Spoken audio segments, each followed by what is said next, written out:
जय श्री राम। मैं Krishna Kotlia, insurance consultant. आज मैं बात करूंगा कि एलआईसी की पॉलिसी, जो बंद पॉलिसियां हैं, उन्हें किन तरीकों से और कैसे हम दोबारा से चालू कर सकते हैं। तो अभी तक यदि आपने मेरे चैनल को सब्सक्राइब नहीं किया है तो इमीडिएट बेसिस पर चैनल को सब्सक्राइब करें और साथ ही जो पास में उसका जो घंटी का निशान है उसे ऑल पर सेट करके नोटिफिकेशन को ऑल पर सेट करें, जिससे आपको जो भी नोटिफिकेशन है, जब भी नेक्स्ट वीडियो आता है उसका नोटिफिकेशन तुरंत मिल सके। तो अब बात करते हैं किन तरीकों से हम एलआईसी की जो बंद पॉलिसी है उन्हें रिवाइव कर सकते हैं।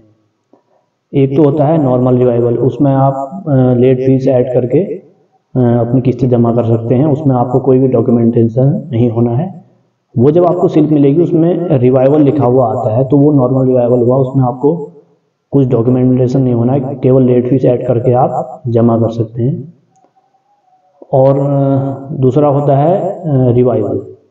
वो यदि आपकी पॉलिसी लैप्स हो चुकी है, बंद हो चुकी है, तो जितने टाइम की आपकी किस्तें हैं वो एक साथ जमा करके आप लेट फीस देके और जो भी डॉक्यूमेंटेशन उसमें होने हैं आगे मैं बात करूँगा, तो वो आप जमा करके उसे पॉलिसी को रिवाइव दोबारा से चला सकते हैं और जो भी इंश्योरेंस का बेनिफिट है वो आपको मिलता रहेगा।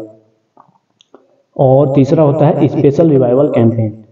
ये जो है एलआईसी कभी कभी ये रिवाइवल जो कैंपेन है इसे लेके आती है। इसमें आप जो है अपनी लेट फीस में कुछ छूट पाकर आप अपनी पॉलिसी को रिवाइव करा सकते हैं।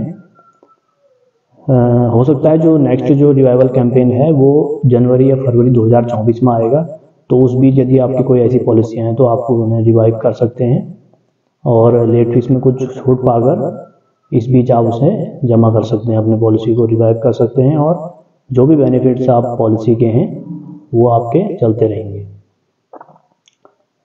तो इसकी जो आगे में भी डॉक्यूमेंटेशन इसमें क्या क्या लगने हैं वो आपको बताऊंगा। उससे पहले मैं एक चीज़ आपसे डिस्कस कर लूँ कि कभी भी जो एलआईसी की आपकी लाइफ इंश्योरेंस की पॉलिसियाँ हैं, कभी भी उसे आप लैप्स ना होने दें, यानी कि बंद ना होने दें। कोशिश करें कि जो उसकी ड्यू डेट है उस पर ही जमा करने की कोशिश करें। यदि अगर उस बीच भी अगर नहीं कर पाते हैं तो कम से कम जो उसका ग्रेस पीरियड है 30 दिन या 15 दिनों का आपको ग्रेस पीरियड मिलता है, उस बीच उसे जमा कर दें। उसमें आपका कोई भी लेट फीस आपको नहीं पड़ेगी। तो इसको मैं एक आपको टिप्स बता दूं जिससे आप अपनी पॉलिसी को लैप्स नहीं होने देंगे। उसे फॉलो कर सके आप, मैं उम्मीद करता हूं कि आप ज़रूर अपनी जो पॉलिसी को है बंद कभी भी नहीं होने देंगे।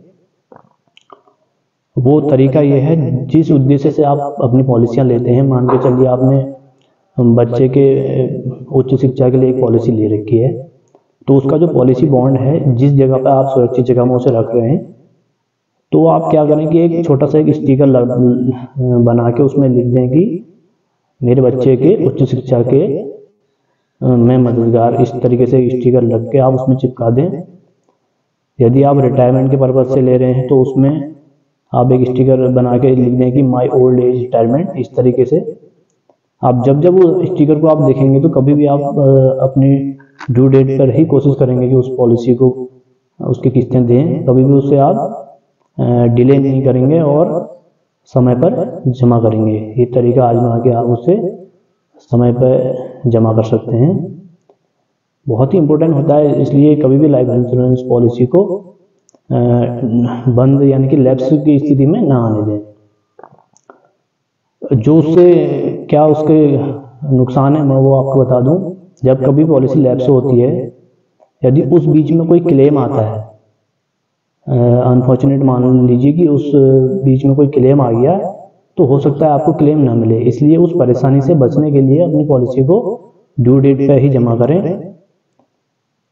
अब मैं बात करूंगा कि इसमें जब हम रिवाइव पॉलिसी कराते हैं उसमें क्या क्या डॉक्यूमेंट हमें चाहिए होते हैं। पहले तो आप जो भी आपकी नज़दीकी ब्रांच है, आप वहां से इस पॉलिसी को, अपनी बंद पॉलिसी को दोबारा से स्टार्ट कर सकते हैं। वहां जाके आप अपना कोटेशन निकलवा लें कि हमें टोटल कितना प्रीमियम अब तक का भरना है, इसमें लेट फीस वगैरह ऐड करके। रिवाइवल कैंपेन में आपको जो है कुछ परसेंटेज की छूट भी मिलती है लेट फीस में, तो आपको ज़रूरी नहीं है कि आप अपनी होम ब्रांच में ही जाएं। जो भी आपकी नज़दीकी ब्रांच है वहाँ से आप अपनी पॉलिसी को रिवाइव करते हैं, वहाँ से आपको एक रिवाइवल फॉर्म मिलेगा। वो 18+ एज के लिए अलग होता है, 10 से 18 एज के लिए अलग होता है, और 0 से 10 साल तक की उम्र के लिए अलग होता है। क्यों, हर एज के लिए वो अलग अलग फॉर्म होता है, तो आपकी ब्रांच आपको बता देगी। तो वो फॉर्म आपको फिल करना होता है। उसमें आप अपना नाम, पता, व्यवसाय और स्वास्थ्य से संबंधित जो जानकारियाँ हैं वो भरेंगे। यदि आपने अपनी पॉलिसी में कोई राइडर लिया हुआ है तो आपको एक मेडिकल भी उसमें सबमिट करना होता है, गुड हेल्थ का। और राइडर के बारे में मैंने एक सेपरेट वीडियो बनाया है, मैं उसका जो लिंक है डिस्क्रिप्शन में दे दूंगा कि यदि आपने वो वीडियो नहीं देखा है तो आप राइडर्स के जो बेनिफिट्स हैं वो सारा मैंने एक वीडियो पर सभी राइडर डाले हुए हैं, तो उसे ज़रूर आप देख लें। और यदि आप मान के चलिए 60 की एज या 55-60 की एज, कुछ ज़्यादा एज में आपकी पॉलिसी बंद हुई है, तो वहाँ पर रिवाइव करने में भी आपको मेडिकल देना होता है।